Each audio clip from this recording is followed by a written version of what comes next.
Today we answer the question, can you beat Celeste without grabbing onto walls? Maybe?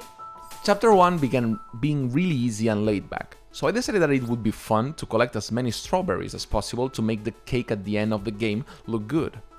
Of course, being this a no-grab challenge, a lot of maneuvering revolved around neutral jumping, which I have become quite good at thanks to my recent Celeste challenges.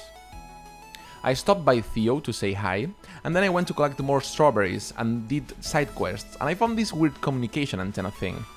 But so far this challenge was being fair enough.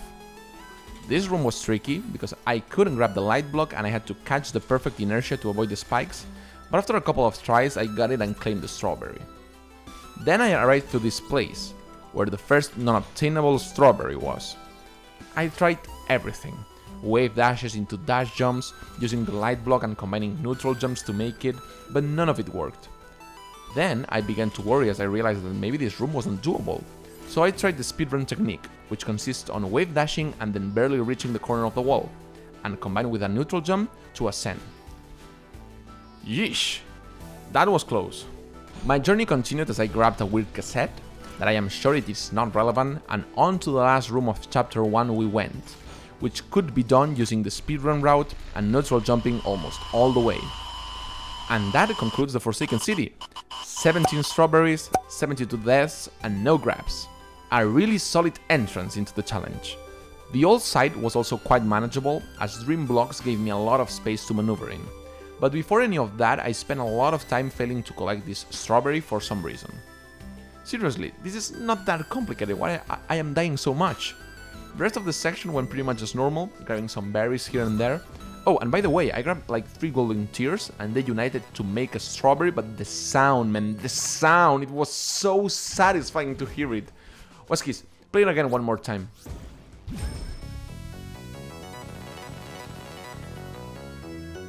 Oh, this sound is perfection. Anyways, the chase with Badaline wasn't as hard as I thought it would be, although adding the bonus challenge of collecting the strawberries made it a little bit more difficult. And I guess there was this one that resisted me for a while because it was so damn hard to not forget that I couldn't grab the walls even if I wanted to. But overall chapter 2 was way easier than chapter 1 in my opinion, and it ended with 16 strawberries and 30 deaths. Not bad at all. The Celestial Resort supposed a spike in difficulty, as it always does. However, the chapter started differently and silent.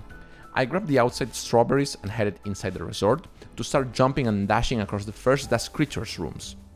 Here I grabbed some more strawberries, and even though I really tried to go for it, I couldn't get to the end of this room without dashing and losing the winged berry. The easy part ended on this room, as not being able to grab severely limited my movement, and I had to think out of the box to get past this double spike pillar. I tried almost everything, and the thing that got me through it was to jump from the elevator platform, but combine it with a wall jump from there and dash to barely reach the other side. The rest of the room went smoothly, and soon I arrived to the big room full of useless crap, and so I began my quest to clean this mess up. The next room that was kinda tricky was this one, in which I had to do an extended super to dash directly to the left to barely avoid the dust walls, and I also wasted a lot of time trying to get the strawberry of this section, and clearing the room also required of neutral jumping and dashing with precision. But eventually, we got everything cleaned, and so we went to the exit of the resort, having to face lots of challenges before we could depart in pursuit of the top of Mount Celeste. In this occasion, there was no way I could perform the speedrun skip of the Wall of Dust Creatures, as it demands a setup that involves grabbing the wall, so I opted for the regular route. Man, it has been ages. The only thing left in this chapter was the final battle against Mr. Oshiro. The first stages of the fight I followed my typical speedrun movement, getting the occasional strawberry and all that, but then I arrived into this room and I had to precisely dash with enough height so I could wall bounce to the right. That was hard. The last challenge of Mr. Oshiro went quite smooth, to be honest, and with that, we concluded the chapter with 19 strawberries and 192 deaths. Golden Ridge also was, as usual, a f***ing nightmare. I hate wind, I hate it so much. Who thought of this mechanic? I will come for you and I will honestly destroy. It all started pretty chill, grabbing some berries, even some double berries, and the weather conditions weren't that bad, so Madeline kept climbing with the determination she usually has. Here I had to be very careful as neutral jumping with favorable wind has to be performed at the top of the walls so I can avoid the spikes. Then everything proceeds as it should, spikes keep on my first try, wall jumping the moving blocks on the next room effortless, until I reach the very next room. I spent the following 20 minutes or so trying to figure out how the I was supposed to continue without grabbing. I tried speedrun strats, neutral jumping, ditching the moving block altogether, and the only thing that finally worked was a combination of everything everywhere all at once. But hey, at least we made it. But do you know what you cannot make? This room. Or the following one. I tried both of these trying to figure out if there was a tiny 1 pixel perfect frame solution, but there wasn't. Unfortunately, this is the furthest you can go into Celeste without grabbing. But I decided to continue nevertheless to find out if those 2 rooms were the only impossible stages in the run. Yeah, well, there are more impossible rooms, foreshadowing incoming. Yeah, really close to these ones actually. Basically, there are a few where you face against the wind and that makes neutral jumping virtually useless. It is such a shame because there are a lot of cool tricks in this chapter, like this one where I didn't touch the moving block at first to gather the blue coin to be on the correct side of the block later, but even with all that I couldn't help it. Chapter 4 left me a bitter taste as I completed with 11 strawberries, 234 deaths and 3 impossible rooms. I completed chapter 5 in 20 minutes and it actually hadn't that many highlights. This room had a really rough timing and precise neutral jumping, but not as hard as this one, where I had to do pixel perfect neutral jumps like 3 times in a row. And then there was this room, which I almost considered impossible, until I did a little bit of Celeste magic using the spike jump mechanic.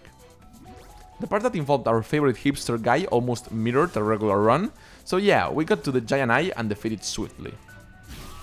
Chapter 6 was even more surprising to me, as I managed to complete it in 13 minutes.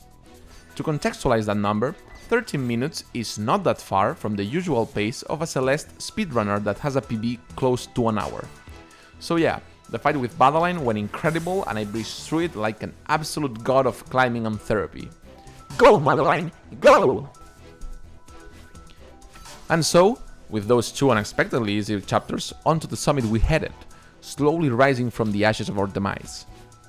I was really focused at this point and I didn't get stuck at any point in the first 1,500 meters. I had a bit of trouble in a dust creature room, but I prevailed after a couple of tries.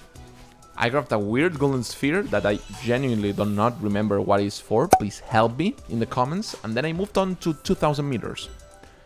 Here I was scared the same thing would happen with the wind and that there would be some impossible rooms, and boy I was right.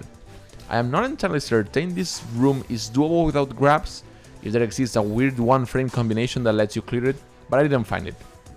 Then there was this part in which neutral jumps arrived to a ridiculous level of demanding, but fortunately I was able to clear it and concluded the section.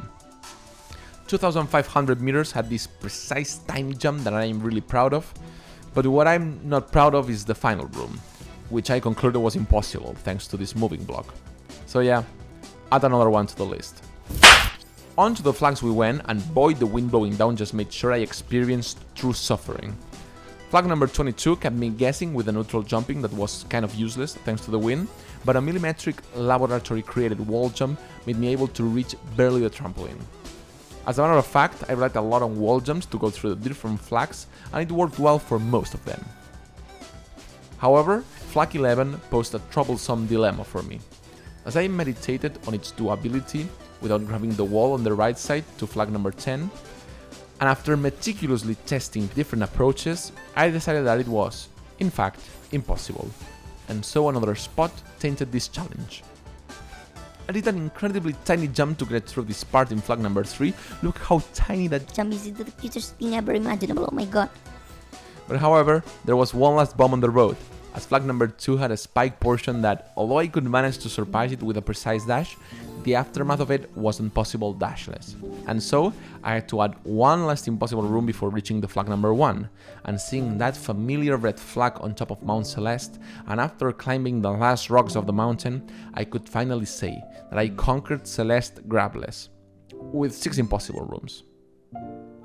Thank you so much for watching. I am sure that Celeste pro players will pop up eventually to correct me in the comment section about some of these quote-unquote impossible rooms. If you're one of those persons, please do correct me. I learn a lot with your insight of the game and it motivates me to become an even better player. And to the rest of the viewers, I hope you had a good time following my journey through Mount Celeste, and I hope to see you in another video soon.